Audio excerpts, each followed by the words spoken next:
नमस्कार। कौशल योग के आज की इस कड़ी में हम लोग एक महत्वपूर्ण आसन एक पाद सिरासन की चर्चा करेंगे। एक पाद सिरासन के अभ्यास की विधि देखेंगे और फिर इसके लाभ और सावधानियों की चर्चा करेंगे। तो आइए सबसे पहले हम इस आसन के विषय में समझ लें। एक पाद सिरासन यानी एक का मतलब एक हुआ और पाद का मतलब पैर। एक पैर सिर की तरफ जब जाता है तो उसे हम एक पाद सिरासन कहते हैं। और इसके तीन भाग हैं।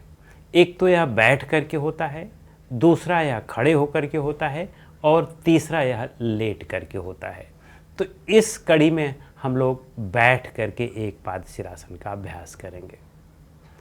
कैसे अभ्यास करते हैं, इसकी क्या विधि है, आइए हम लोग देखते हैं। अपने दोनों पैरों को आगे की ओर फैला करके हम इस तरह से बैठ जाते हैं। इसे हम दंडासन कहते हैं। पैर बिल्कुल सीधे हैं और दोनों हाथ की हथेलियां पीछे हैं। इस तरह से हम बैठ गए हैं।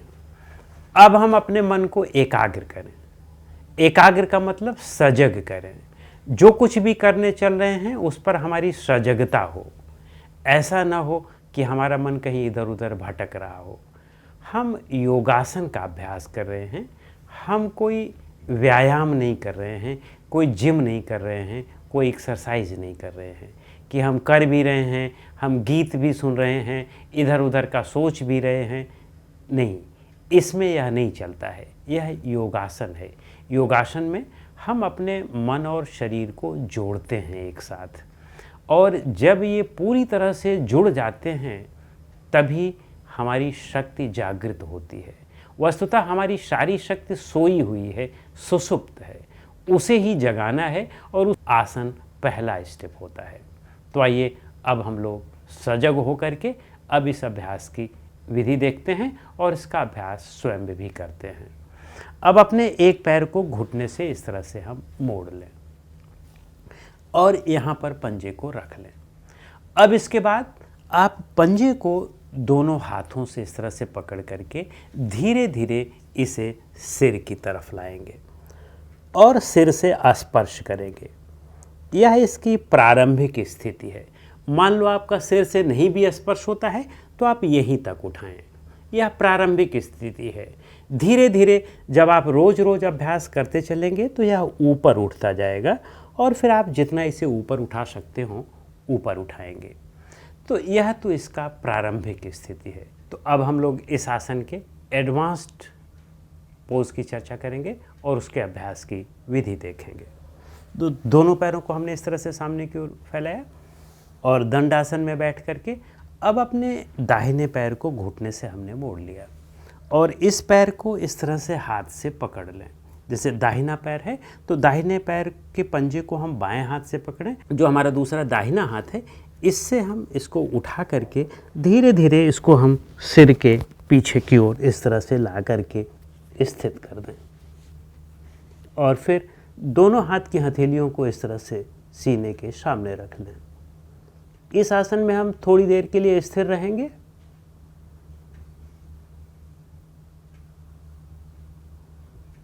और फिर वापस पूर्व स्थिति में आ जाएं। तो इस तरह से हमने देखा कि यह हमारा एडवांस्ड पोज है। यही क्रिया अब हम दूसरे पैर से करेंगे। यहाँ उठाया हमने और फिर इसको हम सिर के पीछे लाए। थोड़ी देर के लिए हम लोग यहाँ रुक जाएं और फिर वापस पूर्व स्थिति में आ जाएं। एक पाद सिरासन है। तो इस एक पाद सिरासन के बाद फिर हम इसे द्विपाद सिरासन का अभ्यास करते हैं। उसकी चर्चा हम लोग अगली कड़ी में करेंगे। इसमें हम सिर्फ एक पाद सिरासन की चर्चा करते हैं। तो हमने इसके अभ्यास की विधि देखी और इसके अभ्यास की विधि में ये ध्यान रखना है कि धीरे धीरे ही हमें इस स्तर पर बढ़ना है।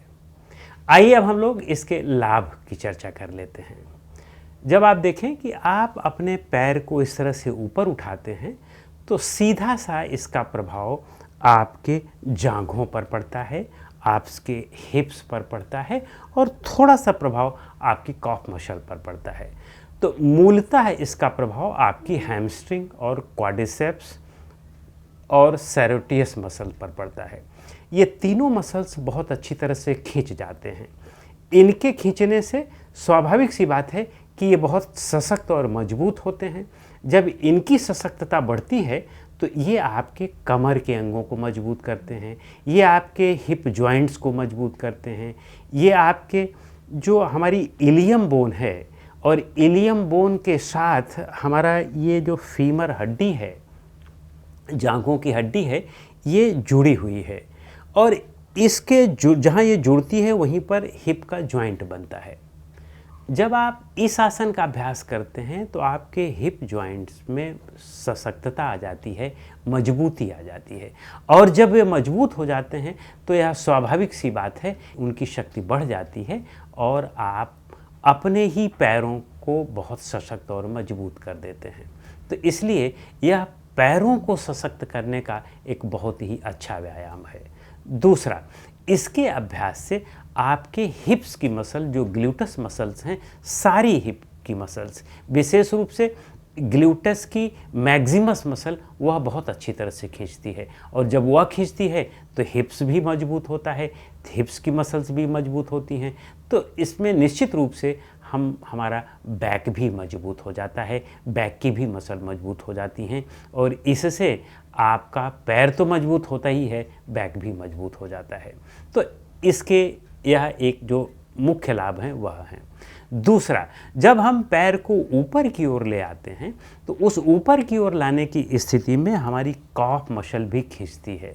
तो काफ मसल का जो ये साइड का भाग है, जिसे हम गैस्ट्रोइस्मियस मसल कहते हैं, यह बहुत अच्छी तरह से खींचती है और इसके खींचने से हमारे पिंडलियों में भी कभी कोई दर्द आदि की संभावना नहीं होती है। जिनको पिंडलियों में दर्द होता हो उन्हें इसका अभ्यास नियमित रूप से प्रतिदिन करना चाहिए। और फिर इसके बाद जब हमने कहा कि हम पैरों को उठाते हैं और गर्दन के पीछे लाते हैं तो गर्दन की मसल्स पर अच्छा जोर डालता है और गर्दन की मसल्स पर जोर पड़ने से गर्दन की भी अच्छी एक्सरसाइज हो जाती है और विशेष रूप से जो पीछे हमारी ट्रेपीजियस मसल है, जो ऑक्सीपिटल बोन से लेकर के नीचे पीठ की थोरैकिक वर्टिब्रा तक गई है, वह बहुत अच्छी तरह से मजबूत हो जाती है और उसमें इतना बढ़िया खिंचाव होता है कि उसमें इतना रक्त का अच्छा संचालन होता है कि कभी भी आपको गर्दन और पीठ का दर्द नहीं हो सकता है। इसलिए यह आसन उसके लिए भी बहुत महत्वपूर्ण होता है। तो इस तरह से हम ये देखते हैं कि हमारा यह आसन हमारे पैरों को, हमारी बैक को और हमारी गर्दन को बहुत अच्छी तरह से प्रभावित करता है और स्वाभाविक सी बात है कि इसमें फ्लेक्सिबिलिटी भी अच्छी लगती है। तो इसलिए फ्लेक्सिबिलिटी भी आपका बढ़ा देता है और विशेष रूप से हिप जॉइंट को बहुत अच्छा फ्लेक्सिबल कर देता है। और हिप जॉइंट का फ्लेक्सिबल होने का मतलब है कि आजीवन आपके पैर बहुत मजबूत हैं। आइए अब हम लोग इसकी सीमाओं की चर्चा कर लेते हैं।